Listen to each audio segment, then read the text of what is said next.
அஸ்ஸலாமு அலைக்கும். நான் உங்கள் ஷிஃபா குக்கிங்லேருந்து பேசுகிறேன். இன்றைக்கி நம்ம என்ன ரெசிபி பார்க்க போகிறோன்னா, புளி மிளகாய் தொக்கு. இது ரொம்பவே டேஸ்ட்டாக இருக்கும். நீங்கள் என்ன குழம்புக்கு வேணாலும் இதை சைட் டிஷ்ஷாக வச்சுக்கலாம். இல்லை இதையே கூட நீங்கள் சாதத்தில் பிரட்டி சாப்பிட்லாம். வாங்க எப்படி செய்கிறதுன்னு பார்க்கலாம். நான் ஒரு பெரிய கைப்பிடி அளவுக்கு புளி எடுத்து தண்ணியில் ஊற வச்சுருக்கேன். நல்லா ஃப்ரெஷ்ஷான குண்டு பச்சை மிளகாயாக எடுத்துருக்கேன். மிளகாய் இந்த மாதிரி பாதி வரைக்கும் கீறி வச்சுக்கோங்க. முழுசாக கீறிடாதீங்க, மிளகா ரெண்டாக உடஞ்சிரும். இந்த மாதிரி பாதியாக கீறிக்கோங்க, அப்போ தான் மிளகா வெடிக்காது. இப்போ நான் அந்த ஊற வச்ச புளியை நல்லா திக்காக கரைச்சிக்கிறேன். நீங்கள் கரைக்கும் போது அந்த தண்ணியிலேயே நல்லா புளியை கரைக்கணும். திரும்ப திரும்ப தண்ணி ஊற்றி கரைக்கக்கூடாது.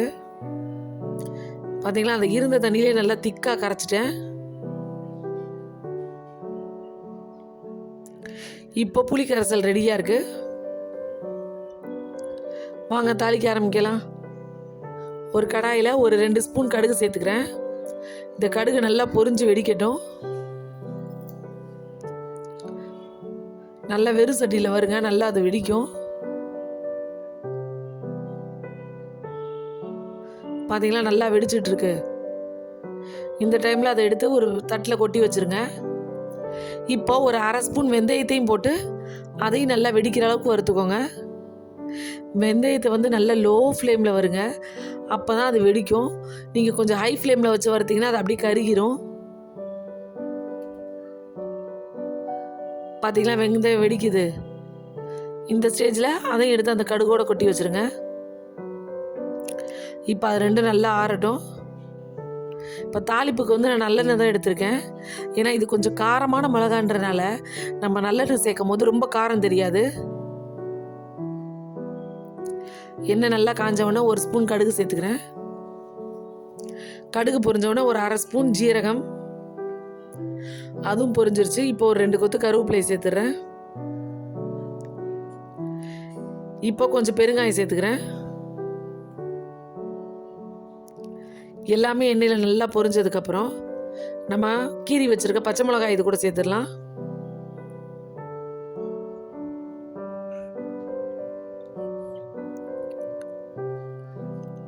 அப்படியே லோ ஃப்ளேம்லேயே வச்சு பச்சை மிளகாய் கொஞ்சம் நேரம் எண்ணெயிலேயே நல்லா வதக்குங்க.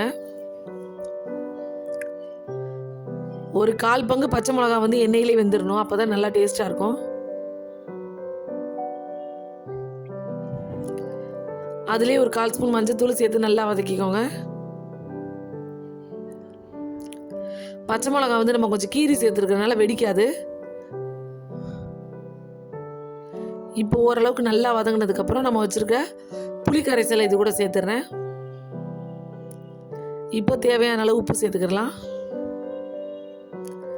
இப்போ எல்லாத்தையும் நல்லா மிக்ஸ் பண்ணிவிட்டு ஒரு மூடி போட்டுட்டு அடுப்பை வந்து லோ ஃப்ளேம்லேயே வச்சுருங்க.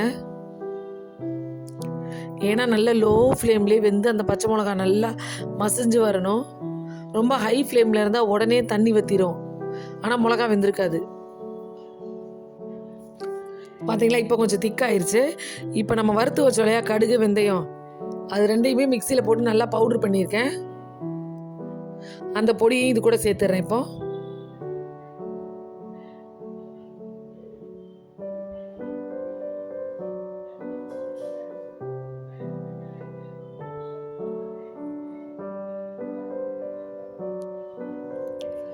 உங்களுக்கு வந்து இதையே கொஞ்சம் சாதத்தில் பிரட்டிட்டு சாப்பிட்ற மாதிரி வேணும் அப்படின்னா இந்த பொடி சேர்த்து ஒரு 2 நிமிஷம் அடுப்பை லோ ஃப்ளேமில் வச்சுட்டு அதோடு நீங்கள் ஆஃப் பண்ணிக்கோங்க. அப்போ தான் கொஞ்சம் இந்த தண்ணியாக இந்த மாதிரி இருந்தால் தான் உங்களுக்கு குழம்பு மாதிரி இதை பிரட்டி சாப்பிட முடியும். இப்போ பாருங்கள், காமிக்கிறேன்.